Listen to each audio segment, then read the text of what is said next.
ici Pasteur Mo. Je vous apporte l'émission La Voix de la Royauté. Nous avions commencé à parler sur un thème, un sujet que nous avions titré l'onction royale. Et nous avions lu, pour lancer le sujet, nous avions lu dans Apocalypse, chapitre 5, le verset 9 à 10. Apocalypse, chapitre 5, verset 9 à 10, dans la version Darby, il est écrit: il chante un cantique nouveau, disant: tu es digne de prendre le livre et d'en ouvrir les sceaux, car tu as été immolé et tu as acheté pour Dieu par ton sang de toute tribu et langue et peuple et nation, et tu les as fait rois et sacrificateurs pour notre Dieu, et ils régneront sur la terre. Nous avions commencé par établir le fait que la rédemption, le salut que nous avons en Jésus-Christ est plus qu'un simple billet, un simple ticket pour aller au ciel. Nous avons dit que au-delà du fait que le salut que nous avons en Christ nous permet ou nous permettra d'aller au ciel lorsque notre temps viendra, le salut que nous avons en Christ a une utilité, une importance terrestre, et que c'est la raison pour laquelle, bien que nous ayons donné notre vie à Christ depuis un bon moment, pour la plupart d'entre nous, plusieurs mois, plusieurs années, le Seigneur nous laisse encore vivre sur terre. Si le salut n'avait pas d'utilité terrestre, au moment où nous avons donné notre vie à Christ, le Seigneur nous aurait pris avec lui dans le ciel immédiatement. Mais le fait qu'il nous ait laissés et qu'il nous laisse sur terre autant de mois, autant d'années après que nous ayons donné notre vie à Christ est une indication de la part du Seigneur que le salut que nous avons reçu de lui a une certaine utilité, une certaine importance terrestre. Et puis nous avions dit aussi, pour renchérir, que Matthieu chapitre 5, versets 13 à 16, nous montre que le salut que nous avons en Christ a une utilité terrestre, parce qu'il dit: vous êtes le sel, pas du ciel mais de la terre, et si le sel perd sa saveur, avec quoi la lui rendra-t-on? Il dit: vous êtes la lumière, pas du ciel mais du monde. Il ajoute que votre lumière luise pas au ciel mais devant les hommes. Et toutes ces formulations nous montrent que le salut, la nouvelle naissance, a une importance et une utilité terrestre. Ensuite, nous avons commencé à définir ce que nous entendions par l'onction. Nous avions dit que l'onction est tout simplement de la capacité divine qui est donnée à un homme, un être humain, homme ou femme, pour lui permettre d'accomplir une mission, une tâche qui lui est assignée par le Seigneur. Lorsque Dieu vous donne une tâche à accomplir, il vous donne une mission à accomplir, il vous donne aussi de la capacité pour accomplir cette tâche-là. Il vous donne certaines habilités pour que vous puissiez accomplir cette mission. Et cette capacité, cette habilité-là que le Seigneur vous donne pour que vous puissiez accomplir la tâche et la mission qu'il vous a donnée, c'est ça que l'on appelle tout simplement onction. Et puis nous avions avancé pour commencer maintenant à faire comprendre ce que nous entendons par onction royale. Et nous avions dit que pour comprendre la notion d'onction royale, il faut d'abord comprendre que dans l'Ancien Testament, il y avait trois sortes d'onction, si je peux le dire, ou trois catégories de personnes différentes sur qui Dieu répandait l'onction de son Saint-Esprit. Il y avait les prophètes, il y avait les sacrificateurs, il y avait les rois. Et le prophète recevait une onction qui lui permettait de se tenir comme étant l'intermédiaire de Dieu devant les hommes, le représentant de Dieu devant les hommes, de telle sorte que chaque fois que Dieu voulait parler à son peuple, il voulait parler aux hommes, il ne leur parlait pas directement, il parlait au prophète, et le prophète faisait écho de ce que Dieu avait dit au peuple. Et nous avons dit que le sacrificateur, de son côté, lui recevait une onction qui lui permettait cette fois-ci d'être l'intermédiaire ou le représentant des hommes représentant du peuple devant Dieu, de telle sorte qu'à chaque fois que le peuple voulait s'adresser à Dieu, voulait lui rendre un culte, voulait adorer, voulait offrir au Seigneur, voulait adresser une prière au Seigneur, le peuple ne venait pas directement dans la présence de Dieu, cela leur était interdit, et le peuple passait par le canal d'un sacrificateur, et celui-ci avait la grâce, l'onction, qui lui permettait de représenter le peuple devant Dieu, de faire écho devant Dieu, des requêtes du peuple, des actions de grâce du peuple, des prières du peuple, de leurs offrandes, etc. Et nous venons dans le Nouveau Testament.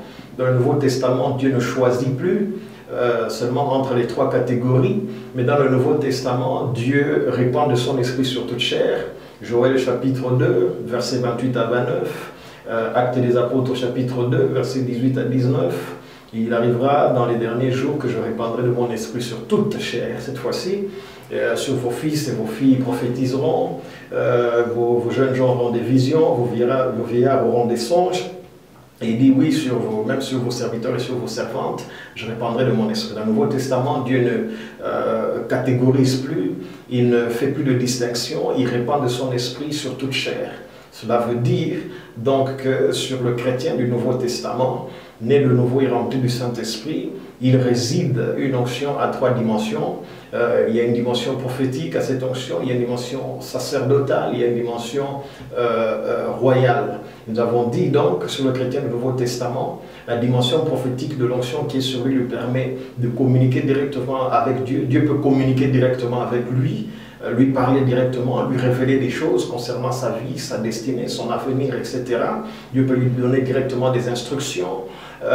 Il y a aussi une dimension sur le chrétien du Nouveau Testament rempli du Saint-Esprit, une dimension de l'onction sacerdotale, c'est-à-dire ce chrétien a maintenant la liberté et le droit, la permission de se présenter devant Dieu avec son adoration, de lui rendre un culte, de communier avec Dieu. Il peut se présenter avec ses prières et ses requêtes, ses doléances, sans devoir passer par un intermédiaire comme c'était le cas dans l'Ancien Testament, parce que l'onction qu'il a sur lui dans le Nouveau Testament lui permet cela. Et puis dans le chrétien du Nouveau Testament, il y a aussi une onction royale qui lui permet aussi, comme le roi dans l'Ancien Testament, d'influencer la société dans laquelle il vit, d'influencer sur l'économie de son pays, d'avoir une influence sur la politique, d'avoir une influence sur le monde médical, le monde de la mode, le monde de la technologie, de la science, de l'éducation, etc. Le chrétien, dans le Nouveau Testament, grâce à l'onction royale, a la capacité d'influencer le monde dans lequel il vit, d'impacter sur le monde dans lequel il vit. Et puis nous avions avancé pour commencer à dire, lors de notre dernière émission, comment manifester justement cette onction royale. Et nous avions dit que nous allons vous proposer 3 manières par lesquelles vous pouvez manifester l'onction royale. La dernière fois, nous avons abordé l'onction royale. Nous avons dit qu'il faut d'abord résoudre la question de la crise d'identité. Pour manifester l'onction royale, vous devez résoudre d'abord la question de la crise d'identité. Qu'est-ce que nous entendons par là? Nous entendons que vous devez savoir qui vous êtes, et ce que vous possédez grâce au salut. Savoir, par exemple, comme je le dis depuis quelques émissions maintenant, que le salut est plus qu'un simple ticket pour aller au ciel. La nouvelle naissance a une utilité terrestre, qu'il y a sur vous une onction royale, que vous le sachiez ou pas, elle est là. Que vous estimiez être qualifié pour une onction royale ou pas, elle est là. Peu importe votre parcours de vie, peu importe votre histoire, peu importe le background, l'historique de votre famille, peu importe votre niveau d'éducation, peu importe la nation dans laquelle vous vivez, peu importe la couleur de votre peau, peu importe votre niveau d'éducation, vous avez sur vous cette onction royale, vous devez le savoir, vous devez résoudre la question de la crise d'identité. Nous avions dit la dernière fois que les hommes souffrent, ou quand je dis hommes, comprenez que je parle des êtres humains, les hommes souffrent à cause des choses qu'ils ignorent. Les hommes sont punis par leur propre ignorance. le diable n'est pas le plus grand problème de l'homme, parce que l'arme du diable lui-même dans la vie du chrétien, c'est son ignorance. Nous avions cité des passages où la Bible dit, de peur que l'ennemi ne prenne avantage sur nous, car nous ne sommes pas ignorants de ses astuces. C'est-à-dire, lorsque quelqu'un est ignorant des astuces de l'ennemi, c'est en ce moment-là qu'il a le pouvoir de prendre avantage sur lui. Celui qui sait quelles sont les astuces de l'ennemi, celui qui connaît les astuces de l'ennemi, ne pourra pas être surpris par lui. L'ennemi surprend les gens qui ignorent ses astuces, il surprend les gens qui ne savent pas quel est son modus operandi. Donc l'ignorance est la première chose que vous devez combattre. Vous devez savoir les choses que Dieu dit à votre sujet. Par exemple, qu'il y a sur vous une onction royale. Je l'ai dit et je l'ai répété à plusieurs reprises. Nous ne pouvons pas tous être prédicateurs. Il y en a qui doivent être dans les différents secteurs de la vie. D'autres doivent être dans la politique, d'autres doivent être des juristes, d'autres doivent être dans le corps médical, d'autres doivent être des formateurs et des enseignants. Il faut qu'il y ait des banquiers, il faut qu'il y ait des parlementaires, il faut qu'il y ait des gens dans toutes les professions, il faut qu'il y ait des miniers, etc. Il faut qu'il y ait des gens dans toutes les professions. C'est comme ça que l'on accroît l'influence chrétienne. Alors vous devez savoir, vous devez connaître ces choses. Nous avions cité un passage intéressant la dernière fois, celui de Psaume chapitre 49, verset 21, où la Bible dit une personne qui est en position d'honneur et qui l'ignore est semblable à la bête qui est en train de périr. Le problème de la personne, ce n'est pas que la position ne lui a pas été accordée, ce n'est pas que le placement ne lui a pas été offert. Le problème de cette personne, c'est qu'il ignore ce qui lui a été accordé. Il est une personne qui est en position d'honneur, mais qui l'ignore. Son problème, c'est qu'il ignore la position que le Seigneur lui a accordée. Je vous dis qu'il y a sur vous une onction royale qui vous rend capable d'impacter, d'influencer le monde dans lequel vous vivez, le petit coin du monde dans lequel vous vivez, votre ville, votre secteur, votre commune, votre communauté. Vous avez sur vous une onction royale qui permet d'influencer, de transformer, de changer ce coin-là du monde où vous êtes. Mais vous devez le savoir. Une personne qui est en position d'honneur et qui l'ignore est semblable à la bête qui est en train de périr. C'est ça son problème. Il ignore les choses qu'il est supposé savoir. Jésus a dit, vous connaîtrez la vérité et la vérité vous rendra libre. Vous ignorerez la vérité et votre ignorance vous rendra captif. C'est aussi simple que ça. Quand vous ignorez les choses que vous êtes supposé connaître, et ben, votre captivité viendra de là. L'ennemi va s'en servir pour vous maintenir captif. Il n'y a rien que l'ennemi exploite plus dans nos vies que notre propre ignorance. Dès que la connaissance vient, la liberté vient. C'est pourquoi il dit, mon peuple est amené captif, parce qu'il manque la connaissance. Mais qu'en est-il lorsqu'il reçoit la connaissance? Eh bien, la captivité s'arrête. La captivité de plusieurs d'entre nous s'arrêtera. Le jour où nous allons comprendre et connaître ces choses, savoir qu'il y a sur moi une onction royale qui me permet d'influencer le monde, la société dans laquelle je vis. Nous l'avions dit la dernière fois, le point numéro 1, la première chose à faire pour manifester cette onction royale, c'est résoudre la question de la crise d'identité. Maintenant, je passe au deuxième point, comment manifester l'onction royale. Pour ce deuxième point, j'aimerais lire un passage intéressant pour vous, cette fois-ci dans 2 Samuel, chapitre 11. J'aimerais le lire dans la version parole de vie, pour des raisons que vous allez comprendre dans quelques instants. 2 Samuel, chapitre 11, je lis le verset 1er tout simplement qui m'intéresse. Et de là, je vais vous montrer le deuxième point pour manifester l'onction royale. 2 Samuel chapitre 11, verset 1er, je lis dans la version parole de vie, il dit l'année suivante, à la saison où les rois ont l'habitude de partir pour la guerre, le roi David envoie contre les Ammonites le général Joab, ses officiers et toute l'armée d'Israël. Ils tuent les habitants du pays et ils organisent l'attaque de Rabat, la capitale. David est resté à Jérusalem. Ce qui m'intéresse, c'est la première phrase. Il dit l'année suivante, à la saison où les rois ont l'habitude de partir pour la guerre. L'année suivante, à la saison où les rois ont l'habitude de partir pour la guerre. Dans l'Ancien Testament, les rois avaient une saison, selon la version parole de vie. D'autres versions disent c'était la saison où les rois se mettaient à la conquête. Ils se lançaient dans la conquête. Et cela m'amène au point numéro 2. Pour manifester l'onction royale, vous devrez être animé d'un esprit de conquête. Vous devez être animé d'un esprit de conquête. pour manifester l'onction royale. Les rois de l'Ancien Testament avaient des saisons bien définies. D'autres versions disent même que c'était au début du printemps qu'ils commençaient leur conquête. Tout ça, ce sont des détails, mais le plus important, c'est qu'ils avaient des saisons bien définies dans lesquelles ils se lançaient à la conquête. À la conquête de quoi? À la conquête de nouveaux territoires, à la conquête de nouvelles nations. À l'époque, la force d'un empire, ça croissait, plus elle arrivait à conquérir d'autres territoires, plus elle arrivait à conquérir d'autres nations autour d'elle. Il y a une époque où, par exemple, l'empire de Babylone comportait à lui tout seul plus de 175 nations. Cela a été un signe de force. C'est comme ça qu'ils arrivaient à faire asseoir leur autorité, faire asseoir leur royauté, faire asseoir leur influence en allant à la conquête. Et que suis-je en train de dire? Si vous devez manifester l'onction royale qui est sur vous, vous devrez être animé d'un esprit de conquête. Je ne vous demande pas d'aller conquérir les nations, le monde a changé.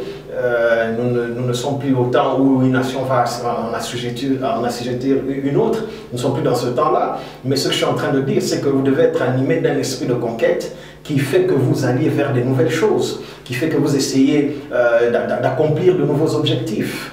Depuis que cette année a commencé, par exemple, quelles sont les nouvelles choses que vous avez réussi à conquérir? Quels sont les nouveaux territoires que vous avez visités? Quand je parle de territoire, ne voyez pas seulement un territoire géographique.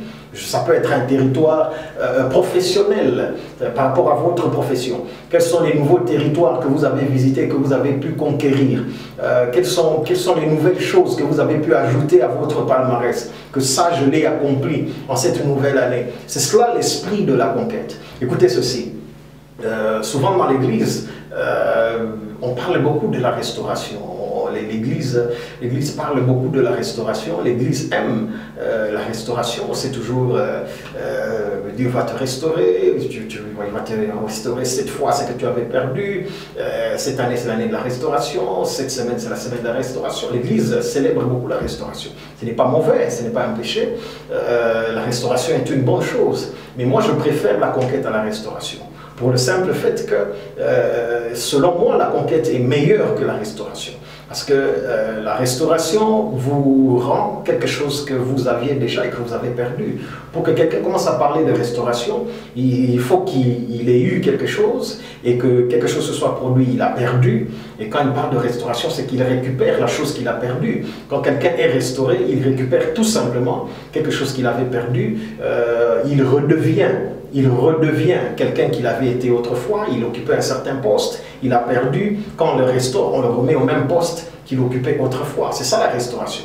Vous revenez là où vous aviez été autrefois, vous redevenez ce que vous avez été autrefois, vous repossédez les choses que vous avez possédées autrefois et que vous avez perdues. C'est ça la restauration. Mais j'aime la conquête parce que la conquête selon moi est meilleure.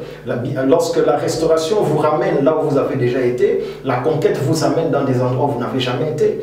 Lorsque quelqu'un fait des conquêtes, il devient quelque chose qu'il n'a jamais été auparavant, il occupe des positions qu'il n'a jamais occupées auparavant, il possède des choses qu'il n'a jamais possédées auparavant. Et ça, pour moi, c'est meilleur. Je ne veux pas seulement revenir là où j'ai été, à ce que j'ai eu autrefois. Je ne veux pas redevenir seulement la personne que j'ai été hier. Je ne veux pas seulement occuper à nouveau le même poste que j'ai occupé hier. Je ne veux pas seulement posséder les mêmes choses que j'ai possédées hier, mais je voudrais posséder de nouvelles choses. Je veux entrer dans de nouvelles choses. Je voudrais accéder à un poste que je n'ai jamais, auquel je n'ai jamais accédé auparavant. C'est cela la beauté de la conquête. Ne nous contentons pas, je dis ceci, ne nous contentons pas seulement de la restauration. La restauration, oui, mais allons maintenant à la conquête des nouvelles choses. Ayons cet esprit aventurier, aventurier dans le premier sens du mot. Ayons l'esprit aventurier d'aller vers de nouvelles choses, d'essayer de nouvelles choses.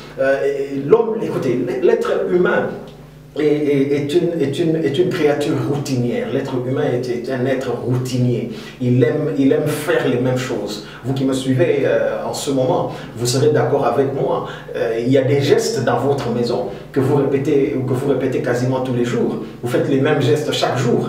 Il y a une certaine routine que vous avez lorsque vous êtes chez vous à la maison. Vous savez, par exemple, c'est ici que je mets mes chaussures, c'est là que je mets c'est là que je mets mes serviettes, c'est là que... C'est-à-dire, vous pouvez marcher dans votre maison, même les yeux bandés, vous savez où se trouvent toutes les choses. Lorsque vous asseyez même dans votre salon, vous pouvez avoir un salon de 6 places. Et je suis prêt à parier que vous asseyez toujours au même endroit. Et que si demain vous reveniez et que l'un de vos enfants était assis à votre place de choix, ça vous poserait problème. Cela juste pour vous montrer comment l'être humain est un être routinier. Il aime faire les mêmes choses, il aime vivre les mêmes choses, il aime visiter les mêmes endroits. La conquête n'est pas dans la nature de l'homme, mais c'est quelque chose qu'il faut arriver à développer, quelque chose qu'il faut arriver à travailler sur soi-même. Cet esprit-là de conquête, cet esprit-là qui aspire à de nouvelles choses, c'est quelque chose qu'il faut développer en vous parce que ça ne vient pas de soi-même. L'être humain, je le répète, est un être routinier. Si vous laissez faire les choses, vous allez continuer dans la routine. Refaire les mêmes choses, repasser au même endroit, vivre les mêmes choses, posséder les mêmes choses, occuper les mêmes positions. Mais l'esprit de conquête va vous faire sortir de votre zone de confort et vous faire poursuivre des choses que vous n'avez jamais vues auparavant, ou des choses dont vous n'êtes pas sûr, vous ne savez pas à quoi ça ressemble, parce que vous n'y avez jamais été. Une position que vous n'avez jamais occupée auparavant, l'esprit de la conquête va vous faire poursuivre cette position-là, ne sachant pas à quoi vous attendre, à quoi ça va ressembler. Serais-je en mesure de gérer ce poste? Serais-je en mesure de gérer cette position? Vous ne le savez pas. Mais l'esprit de conquête va vous faire poursuivre ces choses-là. Écoutez, les rois de la Bible avaient une saison, chaque année, où ils se mettaient en campagne, où ils se mettaient à la conquête, à la poursuite de nouveaux territoires, à la poursuite de nouvelles choses. Et si vous êtes un roi du Nouveau Testament, vous aussi devez être animé de ces mêmes esprits de conquête, où vous commencez à poursuivre de nouvelles choses, allez à la poursuite de nouvelles choses, ne restez pas coincés dans les vieilles choses. Écoutez, le succès d'hier devient l'échec d'aujourd'hui si on n'améliore pas dessus. Vous devez travailler sur votre succès. Peu importe si vous me dites que j'ai accompli déjà les grandes choses, je suis satisfait.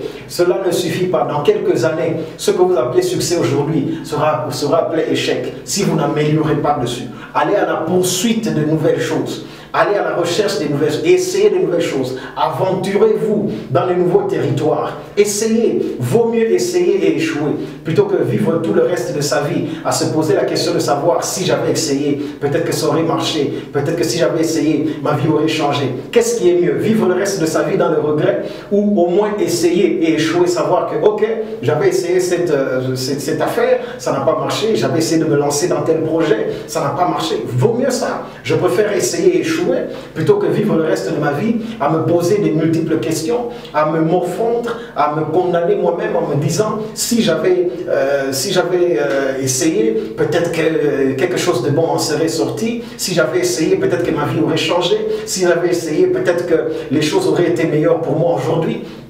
À quoi ça sert de vivre le reste de sa vie dans les regrets? Essayez quelque chose de nouveau, c'est ça que je suis en train de dire. C'est ça l'esprit de conquête. L'esprit de conquête essaye de nouvelles choses. L'esprit de conquête, j'ajoute ceci, l'esprit de conquête est un esprit qui n'est pas facilement satisfait.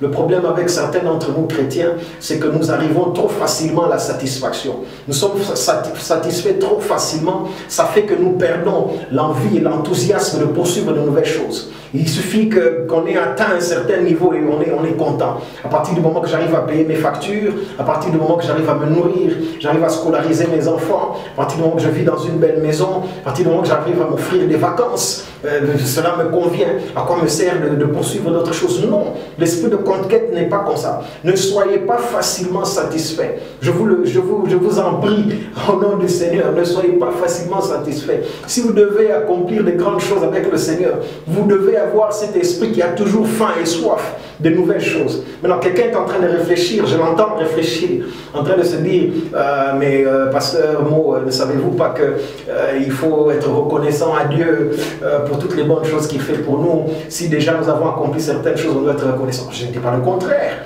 Je ne dis pas qu'il ne faut pas être reconnaissant, mais il y a différence entre être reconnaissant et être satisfait. Le fait que je ne suis pas satisfait ne veut pas dire que je ne suis pas reconnaissant. Supposez que je vienne chez vous à la maison, vous m'invitez chez vous à manger par exemple, c'est juste une supposition.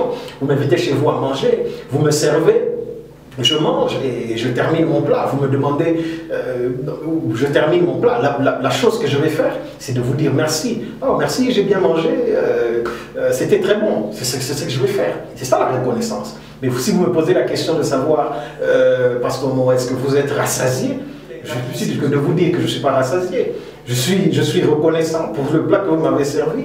Mais s'il y en a plus, je ne dirai pas non. C'est ça que j'entends par ne pas être satisfait facilement. Ce n'est pas ne pas être reconnaissant, c'est tout simplement vouloir plus. Je rends grâce à Dieu pour toutes les bonnes choses qu'il a faites pour moi. Je rends grâce à Dieu pour tous les endroits où il m'a amené, pour les positions où il m'a amené, pour les choses qu'il m'a données. Je suis reconnaissant pour toutes ces choses. Mais je sais que Dieu a encore plus pour moi. Alors je poursuis ces choses-là. Je recherche ces choses-là. Je vais à la conquête de ces choses-là. C'est ça l'esprit de la conquête. C'est un esprit qui n'est pas facilement satisfait. Et c'est ça que je vous demande. Si vous devez manifester l'onction royale, ne soyez pas quelqu'un qui est facilement satisfait. Soyez toujours à la recherche de nouvelles choses. Soyez toujours à la poursuite de nouvelles choses. Soyez toujours en train de poursuivre quelque chose. À chaque moment de votre vie, on doit vous trouver en train de poursuivre quelque chose de nouveau. À chaque étape de votre vie, à chaque moment de l'année, qu'il n'y ait jamais de moment où vous n'êtes pas en train de poursuivre quelque chose. D'ailleurs, je vous pose la question, à vous qui me suivez maintenant, qu'êtes-vous en train de poursuivre en ce moment-ci? Quelle est votre grande poursuite de ce moment? Si vous ne pouvez rien mentionner, c'est que vous n'avez pas l'esprit de conquête. Un homme ou une femme qui a l'esprit de conquête est toujours en train de poursuivre quelque chose, est toujours en train de courir derrière quelque chose. Je suis le genre de personne qui court toujours derrière quelque chose. Je n'aime pas m'ennuyer, je n'aime pas trop refaire les mêmes choses. J'aime les nouvelles choses, j'aime poursuivre les nouvelles choses. J'aime aller à la poursuite d'autres choses, des choses que je n'ai pas connues. Ça marche, c'est bon. Si ça ne marche pas, gloire à Dieu. Mais au moins, j'aurais bénéficié de l'expérience d'avoir tenté quelque chose de nouveau. Ne soyez pas coincés dans votre coin. Tentez quelque chose de nouveau. Essayez quelque chose de nouveau. Poursuivez quelque chose de nouveau. C'est ça l'esprit de conquête. C'est comme ça que l'onction royale se manifeste. Vous ne savez pas ce qui peut arriver lorsque vous tentez quelque chose de nouveau. Vous ne savez pas où le Seigneur peut vous amener lorsque vous tentez quelque chose de nouveau. Alors débarrassez-vous de cette peur de l'inconnu. L'être humain aime être autour des choses qu'il connaît, des choses qu'il maîtrise. Mais si vous devez manifester l'onction royale, vous devez commencer à vous sentir à l'aise autour des choses que vous ne connaissez pas, dans des territoires que vous n'avez jamais visités auparavant. C'est ça l'esprit de conquête. Chers amis, c'est là que je vais m'arrêter pour aujourd'hui. Nous sommes en train de parler de manifester, de l'onction royale, et je suis en train de vous montrer comment manifester l'onction royale. Et aujourd'hui, ce que je vous ai montré, c'est que vous devez être animé d'un esprit de conquête, un esprit qui va à la poursuite de nouvelles choses. C'est ça l'esprit de conquête. Un esprit qui n'est pas facilement satisfait, mais qui est toujours à la poursuite de nouveaux territoires. Un esprit qui n'est pas content dans ce qui est familier, mais un esprit qui est prêt à s'aventurer dans des territoires qui ne sont pas familiers. C'est ça l'esprit de conquête, et c'est de cette manière-là que l'on manifeste l'onction royale. C'est là que je m'arrête pour aujourd'hui. C'était Pasteur Mon qui vous a apporté la voix de la royauté.